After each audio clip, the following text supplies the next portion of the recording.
So ayan, hello mga kasari mga tindera, good evening. So welcome ulit dito sa ating YouTube channel and welcome din dito sa ating sari-sari store. Okay, so ayan, di ako masyadong nakakapag-vlog, di ako masyadong nakakapag-video dito sa tindahan. Lagi tayong busy. Dami nating ginagawa, nahirapan din ako mag-edit. Kaya hindi na ako araw-araw nakakapag-upload. Di katulad dati na halos araw-araw tayo nag-upload. Ngayon, nabibisi tayo. Ngayon ay try natin mag-video kasi wala tayong upload, so kailangan natin mag-try ulit mag-upload ng mag-upload para makuha ko na din yung double H. Ang laki pa ng kulang ng double H natin. Sana tulungan niyo ako maabot yung kailangan para ma-monetize tayo sa channel natin. Ayan. So, ano ba yung topic natin ngayon? Kanina pa ako nag-iisip ano ba yung ano ba yung i-vlog ko. So, ngayon napaisip ako kasi nakatingin ako dito sa Yakult namin. So, ngayon ang share ko ay mga konting tips. Ayan, konting tips lang.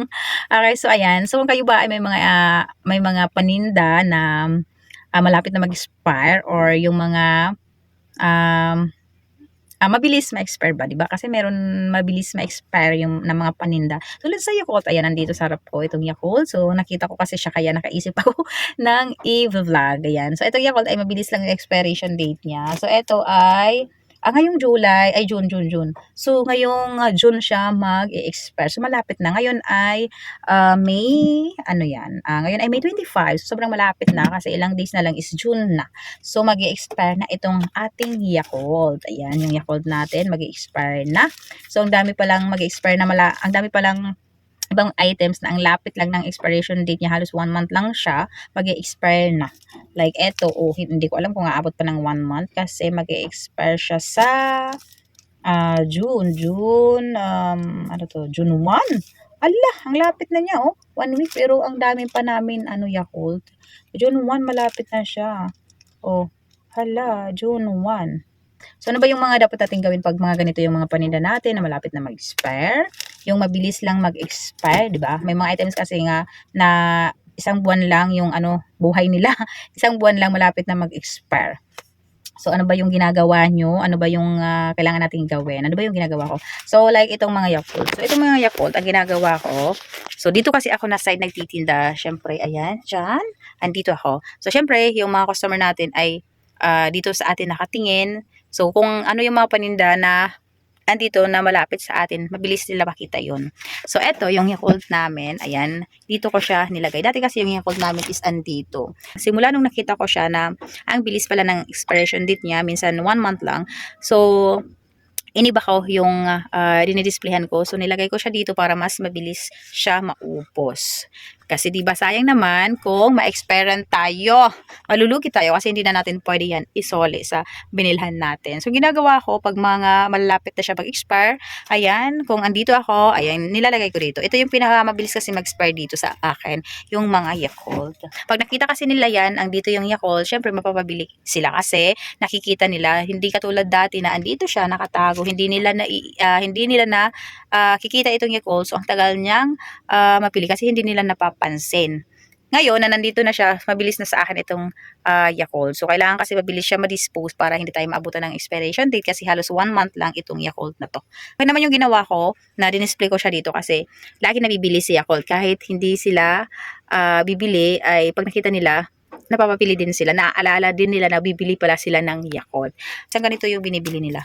Ayan, mas gusto ko kasi na isang ganito yung bibilihin nila kaysa pa isa-isa lang. Kasi pag ganito, syempre mabilis maubos. Syempre di tayo maabutan ng expiration, no? Okay, so ano pa ba yung mga ibang items? Itong Watatops. Mga ganito pala, mabilis din siya maano. Ito hindi pala maano sa amin, hindi siya ganun ka mabenta. Mabilis siya, malapit na siya mag-expire. Ang ginawa ko, nilagay ko siya dito. Kasi minsan hindi ako nagbubukas ng mga biscuit, ng mga cake na ganun. Minsan, binibenta ko lang siya ng pack. Kaya nilagay ko na siya dito sa harapan. Dito kasi ako nagtitinda. Yung iba namin mga items na hindi mapili, hindi mabenta, tapos malapit na mag-expire. Dito sa harapan, nilalagay ko dito yung mga biscuit. Ayan, andito para mapansin nila at mapabili sila. Binubuksan ko na siya. So, yun yung mga ginagawa natin na technique dito sa tindahan. Ang dami pa dito na mga mga malalapit na talaga mag-expire. Yung iba, ano ba yung mga mabilis na. Basta yun yung ginagawa ko, mga kasari, no? Tapos, kung yung iba, pwede nyo mag-ano kayo, parang magpo-promo kayo diyan sa store ninyo, mag-discount kayo. Pwede rin na halimbawa itong Yakult, like itong Yakult, pwede kayo magpo-promo dito. Halimbawa dun sa items na sa mga biscuit may free doon. Pwede niyo kunin, pwede niyo rin ilagay dito para ano rin sila na may free. Bibili sila kasi yung mga mamimili kasi mahilig yan sila na may mga free kasi nakaka-discount daw sila. Tapos syempre nakaka-libre daw. So yung mga halimbawa nandun may free doon na pwede natin kunin, pwede natin ilagay dito. Tapos ito yung display natin. So may free na halimbawa biscuit. May free na biscuit doon. Kaya nyo namang kunin, makuha yung free na ganito pag ito nasa labas lang. So halimbawa pwede nyo kunin, pwede nyo ilagay yan dito. Ayan.